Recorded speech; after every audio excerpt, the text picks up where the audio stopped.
acknowledge that dialogue have such good effect in solving problems.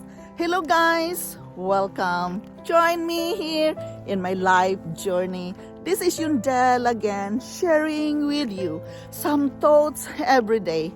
In order to live our best life, we must have the right tool. We must live it day by day, using it in our lives daily. Yes, why is dialogue such is just a good thing when we are going to reach a good solution to our problems? I thank you all so much for joining me here in my life journey. Thank you so much that you are with me at this very moment. I am so very grateful to each and every one of you joining me here in my life journey, sharing of thoughts every day. A tool we can use in our life journey in order to live our best life. So guys, really, have you ever acknowledged it that dialogue is very important when we want to reach the right solution of a problem? Dialogue is a part of our life journey, and we need to acknowledge that. We need to be open with our mind with that, not just thinking negative about dialogues. Dialogues is a good thing to live our good life. Why dialogues have such a good effect? As the book says, every couple lives in a double reality. Your reality and your partner's reality. Each person gets to know the other person's reality. The relationship well enriched. However, if each person wants to convince the other person that this is her own reality is better, the relationship will inwardly dump. That is why the most important requisite for a dialogue is that both realities be equal.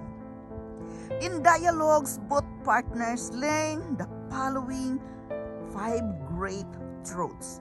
You learn that you both know each other's much less than you thought.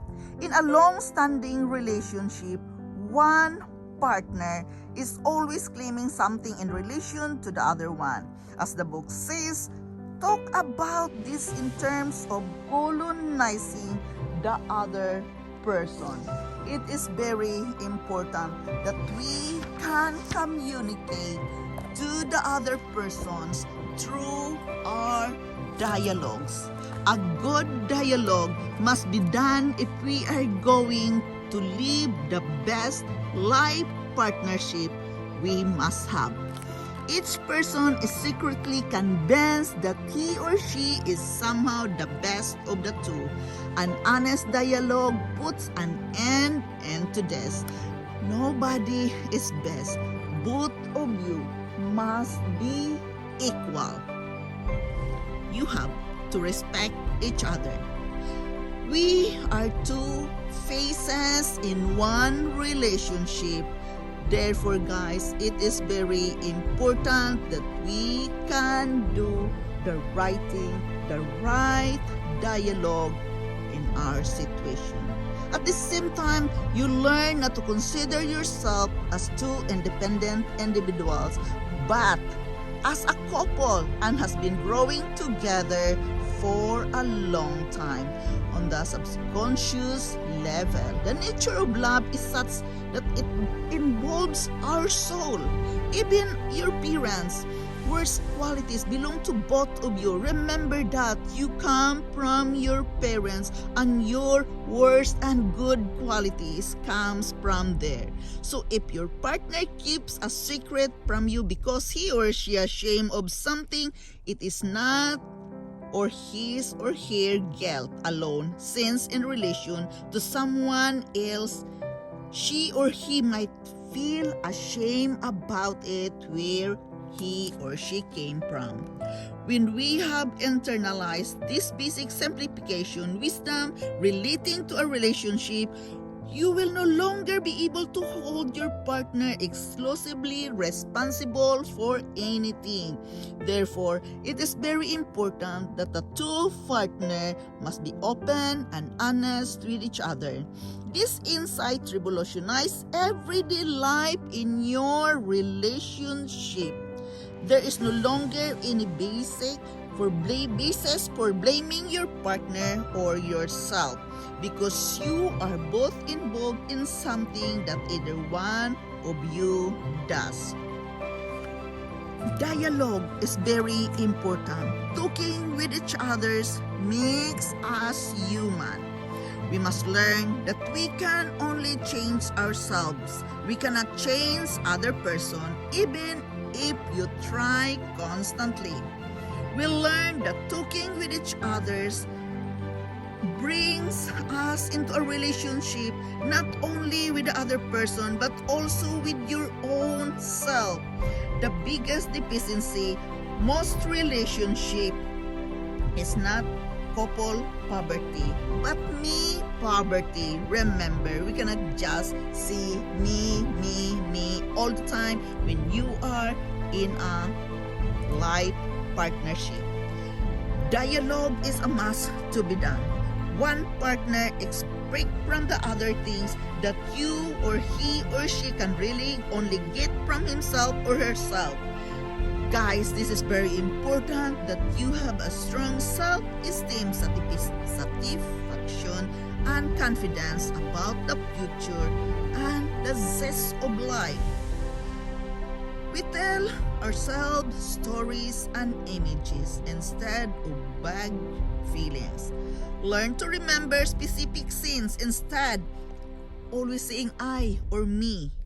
So you, as you were coming round the corner on your bike with your jacket flapping in the wind and in the sound of your hair, just thought you are wonderful. Both of you are wonderful human being. Think about that even your inner life then become richer in images. Both of you grow in a certain relationship. You will begin to understand your dreams as joint experience in which things of it gains access to your joint unconsciousness. Be responsible of your own feelings. It is very important that dialogue have such effects. When you feel confident that you are responsible for your own feelings, we must learn to understand that our feelings as the actions of our unconscious, and not to think that feelings come over you in some faithful way or that are, created from outside of you. No, your feelings is within you. We must learn to express our feelings more clearly into a good dialogue conversation, and to be in control in the way we deal with them, because we are not governed by every impulse. When a dialogue goes wrong, you must be good enough to be a good listener. Be a good listener. Don't give up if your dialogue do not work in the beginning. This is the most common mistake in partnership communication. People give up too quickly. No, don't give up. Whatever happens, you should agree to have at least, be a good listener to your partner, creating your life partnership together. It is very important that you can acknowledge it and talk about it, because the effect of that dialogues is richer and more, very good for your relationship, that can create good feelings of happiness. This is very important that dialogue must be practiced in a life partnership. Yes, guys, we have to acknowledge and believe in it. Do the action that dialogue have such a good effect in a relationship.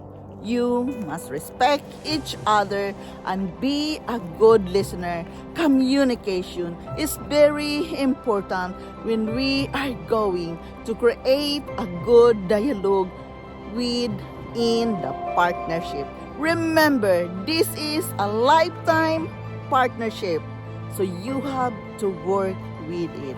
Dialogue is a must to be done, and it must be created by you and your partner alone with love, respect each other, and honesty. That is a must when we are going to do such thing, the dialogue between two people. So guys, again, I thank you so much for joining me here in my life journey. This is Yundel again, sharing some thoughts for today. Why dialogue is very important when we are living in a life partnership. Thank you so much, guys, for listening. Thank you so much for coming here in my channel today. I am forever grateful to each and every one of you. I love you all, and bye-bye.